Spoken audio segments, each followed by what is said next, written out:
अस्सलामुअलैकुम। आज की वीडियो में हम लोग बात करेंगे फ्लाइट के कैंसिलेशन चार्जेस के बारे में। फ्रेंड्स, डोमेस्टिक में फ्लाइट के क्या कैंसिलेशन चार्जेस होते हैं, इंटरनेशनल में फ्लाइट के क्या कैंसिलेशन चार्जेस होते हैं, फिर कैटेगरी के अकॉर्डिंग क्या कैंसिलेशन चार्जेस अप्लीकेबल होते हैं। अगर आपने कोई रॉन्ग ट्रैवल डेट या फिर रॉन्ग ट्रैवल सेक्टर में बुकिंग बना ली है तो आप किस तरह से आप अपना कैंसिलेशन चार्जेस या फिर रिफंड एयरलाइन के साथ फुल रिफंड या फिर नॉमिनल कैंसिलेशन चार्जेस के साथ आप अपना अमाउंट कलेक्ट कर सकते हो। फर्स्ट ऑफ ऑल फ्रेंड्स, हम लोग बात करते हैं कि इंडियन गवर्नमेंट के जो रूल्स है एयरलाइन के लिए, अगर आपने कोई रॉन्ग ट्रैवल डेट या फिर रॉन्ग ट्रैवल सेक्टर की बुकिंग बना ली है, बुकिंग बनाने के बाद आपको पता चला है कि यार ये बुकिंग मेरे से गलत हो गई है, तो उस केसेस में आप अपना रिफंड एयरलाइन से किस तरह कलेक्ट कर सकते हो। फ्रेंड्स, इंडियन गवर्नमेंट का रूल है कि अगर आपने बुकिंग बनाई है, बुकिंग बनाने के बाद 24 घंटे के अंदर अगर आप एयरलाइन को कॉल करके इंटीमेट कर लेते हो, बट कंडीशन ये है कि आपका ट्रैवल डेट 7 डेज के बाद का होना चाहिए। अगर आप बुकिंग बनाने के बाद एयरलाइन को इंटीमेट कर लेते हो तो इंटीमेट करने के बाद 24 घंटे के अंदर आप इंटीमेट कर लेते हो कि भाई मेरे से गलत बुकिंग हो गई है, या फिर आपका प्रोग्राम कैंसिल हो जाता है कि आपको ऐसा पता चलता है कि मेरे को नहीं जाना है, आपके 7 डेज के बाद का ट्रैवल डेट है और आप 24 घंटे के अंदर एयरलाइन को कॉल करके इन्फॉर्म कर लेते हो, तो वो केस में भी एयरलाइन आपको फुल रिफंड देगा। दूसरी चीज़ फ्रेंड्स, अगर आप कोई फ्लाइट बुकिंग कर रहे हो तो मेक श्योर करिए कि आप कौन से फेयर में वो फ्लाइट बुकिंग कर रहे हो।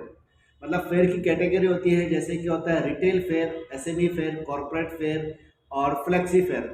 रिटेल फेयर, कूपन फेयर के जो चार्जेस होते हैं वो स्टैंडर्ड होते हैं। जैसे कि अगर डोमेस्टिक में हम लोग फ्लाइट बुकिंग करते हैं तो उसके कैंसिलेशन चार्जेस अगर रिटेल और कूपन फेयर में है तो उसके कैंसिलेशन चार्जेस होते हैं 3500 रुपीज़।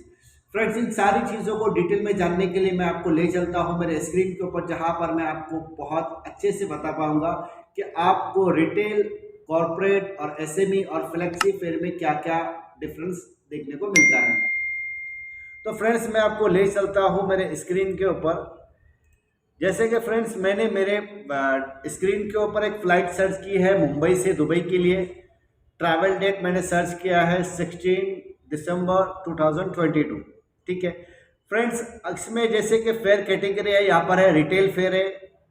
हर एयरलाइन को अब अगर आप बुकिंग जमजम से कर रहे हो या फिर आप कोई भी ट्रैवल एजेंसी के साथ में काम कर रहे हो, हर एयरलाइन के 3-4 फेयर होते हैं as subject to availability. First of all, जैसे कि फॉर एग्जांपल हम लोग यहाँ से मुंबई से डीएक्सबी के लिए देख रहे हैं तो इसमें फेयर कैटेगरी, जैसे कि मेरे को एक एयरलाइन 3 टाइम शो करी है। जैसे स्पाइस जेट का 2 पास का ये टाइम है, जिसमें एक में तो रिटेल फेयर बता रहा है, एक में कॉर्पोरेट फेयर बता रहा है, एक में कूपन फेयर आ रहा है और एक आ रहा है पब्लिश फेयर, और एक रिटेल फेयर 2 मरतबा आ रहा है, और एक आ रहा है एसएमई फेयर। तो फ्रेंड्स, जैसे कि मैंने आपको बताया हूं कि रिटेल फेयर के जो चार्जेस होते हैं, स्टैंडर्ड चार्जेस जो होते हैं एयरलाइन के 4500 रुपीज़ होता है। कॉर्पोरेट फेयर के जो चार्जेस होते हैं कि अगर कॉर्पोरेट फेयर में अगर आप डेट चेंज कर रहे हो या कैंसिल कर रहे हो तो आपको ये चार्जेस अप्लीकेबल होते हैं। कॉर्पोरेट फेयर के अंदर 672 प्लस एजेंसी का जो भी सर्विस चार्ज होगा वो माइनस होगा। ये एयरलाइन के चार्जेस है, इसके एडिशनल एजेंसी के भी चार्जेस अप्लीकेबल होंगे। एज सिमिलर कैंसिलेशन चार्जेस भी 702। जैसे कि अगर हम लोग इसको रिटेल फेयर को अगर कॉर्पोरेट फेयर को अगर रिटेल फेयर से कंपेयर करेंगे तो रिटेल फेयर के चार्जेस 4500 रुपीज़ प्लस होता है, जबकि कॉर्पोरेट फेयर में आपको चार्जेस लग रहा है 702 रुपया।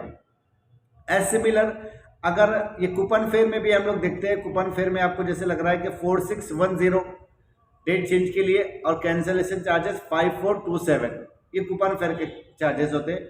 और दूसरा जैसे एक फेयर मैंने आपको बताया था कि एसएमई फेयर, एसएमई फेयर में डेट चेंजेस के चार्जेस लोएस्ट है, कैंसिलेशन चार्जेस हाईएस्ट है। हाईएस्ट मतलब एज कंपेयर टू लोएस्ट है अपना रिटेल फेयर से। जैसे कि फॉर एग्जांपल इसमें डेट चेंजेस के जो चार्जेस है 252 है और कैंसिलेशन चार्जेस 2802 है। फ्रेंड्स, अगर आप कोई भी फ्लाइट बुकिंग कर रहे हैं तो आप मेक श्योर ये करिएगा कि आप कौन से फेयर के अंदर ये बुकिंग बना रहे हो।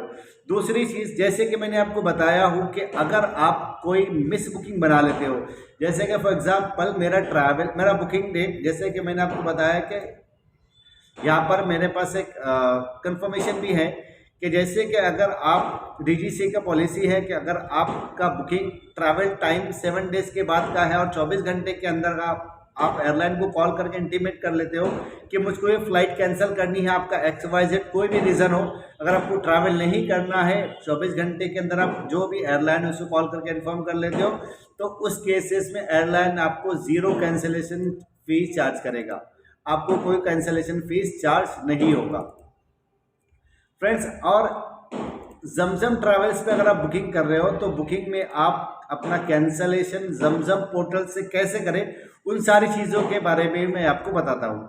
जैसे कि फ्रेंड्स, जैसे कि आप कोई टिकट ओपन करते हो तो टिकट ओपन करने के बाद आपको इस तरह का इंटरफेस आता है। एक तो होता है डेट चेंज, एक आता है कैंसिल बुकिंग। जैसे आप कैंसिल बुकिंग में जाओगे तो यहाँ पे आपको 2 ऑप्शन आता है, एक तो आता है रिक्वेस्ट फॉर कैंसिलेशन चार्जेस और एक आता है इमीडिएट कैंसिल।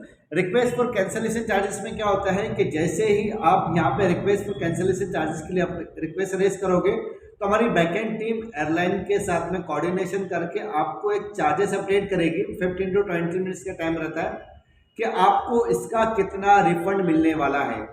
मेजर केसेस में क्या होता है, मैंने बहुत सारे केसेस पे ऐसे देखा हूँ कि बहुत सारे लोग क्या करते हैं, गलत ट्रैवल डेट में बुकिंग कर लिए, गलत ट्रैवल डेट एज कस्टमर के रिक्वायरमेंट के हिसाब से नहीं, रॉन्ग बुकिंग अगर बना लिया, रॉन्ग बुकिंग अगर बनाने के बाद पैनिक सेल होता है। मतलब बुकिंग बना लिया, बुकिंग बनाने के बाद क्या होता है, कस्टमर बोलता है कि यार मेरे को ये डेट पे नहीं, मेरे को जैसे कल नहीं जाना है, मेरे को परसों जाना है, मैंने आपको परसों के लिए बोला था, आपने बाय मिस्टेकली कल का बना लिया। तो वो केसेस में एयरलाइन तो हमारे को कुछ रिफंड, एयरलाइन जो भी हमारे कैंसिलेशन चार्जेस है वो एयरलाइन वो तो करने वाला है। सेकंड थिंग इसमें ये होता है कि अगर आपको ये टिकट चार्जेस आपको पता नहीं करना है, आपको इमीडिएटली कैंसिल करना है, तो आप इमीडिएटली कैंसिल करके आप अपना अमाउंट जो भी है एज पर एयरलाइन रूल्स आपको अमाउंट रिफंड मिल जाएगा। मेरा सजेशन है उन लोगों के लिए जिनको पता है, फाइनल स्टेज ये है कि भाई मेरे को एयरलाइन से कैंसिलेशन चार्जेस अप्लीकेबल होने वाले हैं, आपने गलत किया, आपसे गलती हुई, एयरलाइन आपको कैंसिलेशन चार्जेस पे कर रहा है, चार्ज कर रहा है। तो अगर आपने बुकिंग बनाया, आपका बुकिंग कल परसों 2 दिन 4 दिन के बाद है, तो मेरी रिक्वेस्ट है उन लोगों से आप पैनिक सेल मत करिएगा।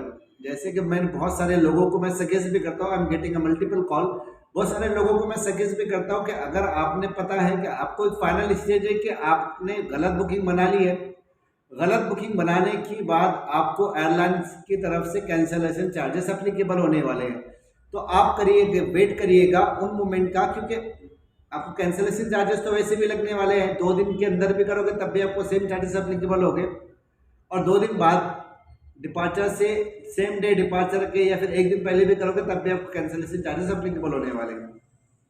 तो मेरी रिक्वेस्ट है आप थोड़ा उस मोमेंट को थोड़ा सा आप ये करिएगा। और एयरलाइन अगर डिले होती है या पोस्टपोन होती है, कैंसिल होती है, तो वो केसेस में आपको क्या होता है, आपको एयरलाइन से फुल रिफंड हो जाता है। अगर आपको जमजम ट्रैवल से अगर आप कैंसिल बुकिंग करना है तो कैंसिल बुकिंग में जाकर यहाँ पे रिक्वेस्ट फॉर कैंसिलेशन करिएगा।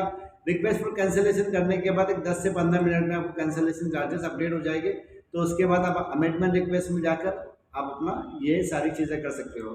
फ्रेंड्स, अगर अभी तक आपने हमारे यूट्यूब चैनल को सब्सक्राइब नहीं किया है तो मेरी रिक्वेस्ट है कि आप हमारे यूट्यूब चैनल को सब्सक्राइब कर लें, ताकि ट्रैवलिंग से रिलेटेड कोई भी अच्छी जानकारी हम इजीली आप तक पहुंचाते रहें। Thank you friends, have a nice day, अल्लाह हाफिज़।